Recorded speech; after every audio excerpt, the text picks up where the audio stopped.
नमस्कार, India speak daily में आपका स्वागत है और मैं हूं आपके साथ मिंटू झा। देश में हिंदी में चिकित्सा शिक्षा का नया अध्याय आज से शुरू हो रहा है। मध्य प्रदेश पहला राज्य होगा जहां चिकित्सा शिक्षा हिंदी में होगी। केंद्रीय गृह मंत्री अमित शाह ने भोपाल के लाल परेड ग्राउंड में MBBS हिंदी पाठ्यक्रम पुस्तक का विमोचन किया। केंद्रीय गृह मंत्री अमित शाह ने इस मौके पर कहा, आज का दिन भारत के शिक्षा क्षेत्र के लिए बहुत महत्वपूर्ण दिन है। जब भी आने वाले दिनों में इतिहास लिखा जाएगा, आज के दिन को स्वर्ण के अक्षरों से लिखा जाएगा। ये देश में शिक्षा क्षेत्र के पुनर्जागरण का क्षण है।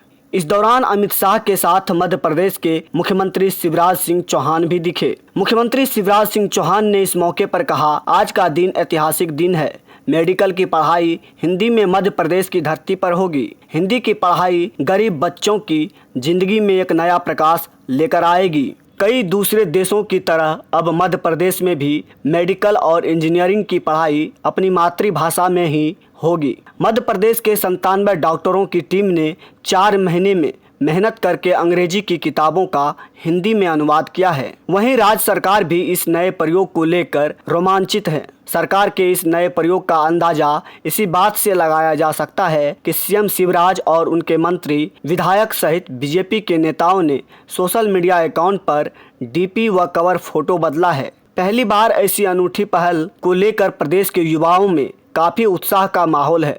इस मौके पर मध्य प्रदेश के मंत्री विश्वास सारंग ने कहा, आज का दिन देश और प्रदेश के लिए बहुत बड़ा दिन है। आज पहली बार हम मध्य प्रदेश में मेडिकल की पढ़ाई हिंदी में शुरू करेंगे। हिंदी में पढ़ाई हो, यह लगातार चर्चा का विषय था। इससे देश के हिंदी भाषी युवाओं के जीवन में परिवर्तन आएगा। मध्य प्रदेश के मुख्यमंत्री शिवराज सिंह चौहान ने इस मौके को ऐतिहासिक बताया। उन्होंने कहा, आज प्रदेश के वो बच्चे जो प्राथमिक शिक्षा में अंग्रेजी माध्यम से नहीं पढ़े, उनकी जिंदगी में एक नया सवेरा हो रहा है। आज का दिन इतिहास में स्वर्ण अक्षरों में लिखा जाएगा। हम शिक्षा को अंग्रेजी की गुलामी से मुक्त करेंगे। बता दें कि हिंदी में लिखने की सुविधा मध्य प्रदेश आयुर्विज्ञान विश्वविद्यालय ने वर्ष 2018 में ही शुरू कर दी थी। इसके परिणाम अच्छे रहे। इस साल MBBS प्रथम वर्ष में एनाटॉमी, फिजियोलॉजी और बायोकेमिस्ट्री की हिंदी में भी पढ़ाई कराई जाएगी। आयुर्विज्ञान विश्वविद्यालय के तत्कालीन कुलपति डॉक्टर RS शर्मा ने कहा कि कई विद्यार्थियों ने इस व्यवस्था की तारीफ की थी। MBBS के करीब 10% विद्यार्थी तब से हिंदी या फिर अंग्रेजी और हिंदी के मिले जुले वाक्य परीक्षाओं में लिख रहे हैं। उन्होंने कहा कि अब हिंदी में किताबें उपलब्ध होने पर विद्यार्थियों के लिए परीक्षा में लिखना और आसान हो जाएगा। नेशनल मेडिकल कमीशन की भी यह बाध्यता नहीं है कि उत्तर अंग्रेजी में ही लिखे जाएं। आपको बता दें कि इस मौके पर शिवराज सिंह चौहान ने कहा, दवा के पर्चे पर RX के बजाय श्री हरि लिखें। दवाई का नाम क्रोसिन लिखना है तो क्रोसिन हिंदी में भी लिखा जा सकता है, उसमें क्या दिक्कत है। ऊपर श्री हरि लिखो और नीचे क्रोसिन लिख दो। यह सलाह मध्य प्रदेश के CM शिवराज सिंह चौहान ने डॉक्टरों को दी। वो शनिवार को भारत भवन में आयोजित हिंदी विमर्श कार्यक्रम में बोल रहे थे। उन्होंने डॉक्टरों से कहा, यहाँ जो डॉक्टर मित्र बैठे हैं वो अच्छा तरीका निकालेंगे। CM ने मजाकिया अंदाज में कहा, दवाई के नाम हिंदी में क्यों नहीं लिखे जा सकते। जब हिंदी भाषा घर घर पहुँचेगी तब अंग्रेजी की चुड़ैल उतरेगी। CM ने कहा, जब मैंने पहली बार कहा कि मेडिकल की पढ़ाई हिंदी में होगी तो लोग हंस रहे थे, कुछ पीछे मुंह करके कह रहे थे इम्पॉसिबल। हमने कहा, असंभव शब्द हमारे शब्दकोश में नहीं है। यह सामाजिक क्रांति है, कुछ भी असंभव नहीं है। अब हमने करके भी दिखा दिया है। विश्व हिंदी सम्मेलन हम भोपाल में लेकर आए थे। हिंदी हम ही कर रहे हैं। समाज में हिंदी को चाहने वाले लोगों के साथ व्यापक विमर्श करना चाहिए। इसलिए आज भोपाल के हर वर्ग के लोग, चिकित्सक मित्र यहाँ बैठे हैं। रेल को लोह पथगामिनी नहीं कहेंगे, लीवर को यकृत कहने की जरूरत नहीं है। CM शिवराज ने कहा, मुझे ज़्यादा कुछ कहना नहीं है क्योंकि हमें करना है। हिंदी विश्वविद्यालय उसी का परिणाम था।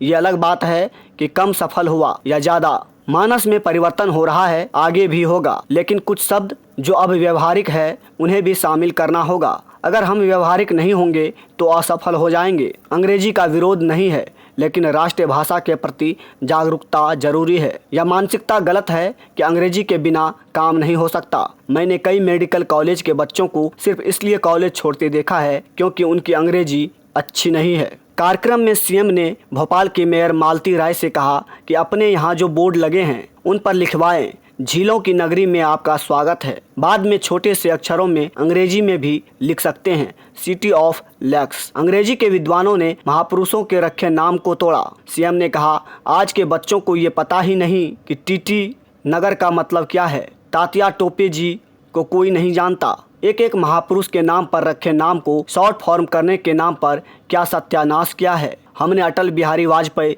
सुशासन संस्थान बनाया, उसका नाम अगपा फगपा कर दिया। चीजें हमको ठीक करनी पड़ेगी। हमने अच्छे से रोड बनाया, उसका नाम बुलेवर्ड रख दिया। मैंने कहा अटल पथ करो, काहे का बुलेवर्ड। ये अंग्रेजी की मानसिकता वाले लोग उसमें जकड़ गए हैं। सीएम ने कहा, मैं दुनिया के कई देशों में गया हूँ, मुझे कहते हुए गर्व है। मैं तो हिंदी में बोला। आपको एक दुभाषिया तो चाहिए है, वह बोलेगा हमें बताएगा, हम बोलेंगे वह उन्हें बताएगा। परेशानी क्या है? तुम्हारी भाषा पर तुम्हें गर्व है, हमारी भाषा पर हमें गर्व है। मैं तो कई यूनिवर्सिटीज में भाषण देकर आया, दुनिया भर में यूएसए से लेकर यूके तक शानदार हिंदी में बोला।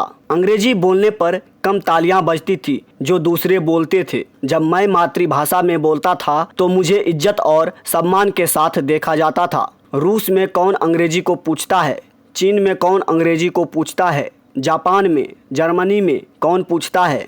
फ्रांस में कौन पूछता है? इटली में कौन पूछता है? हम ही पता नहीं अंग्रेजी के कहाँ से गुलाम हो गए। Hello, hi, how do you do, इस मानसिकता को मारने की ज़रूरत है। अभी के लिए फ़िलहाल इतना ही। तो इसी तरह की महत्वपूर्ण जानकारी के लिए बने रहिए इंडिया स्पीक डेली के साथ। धन्यवाद।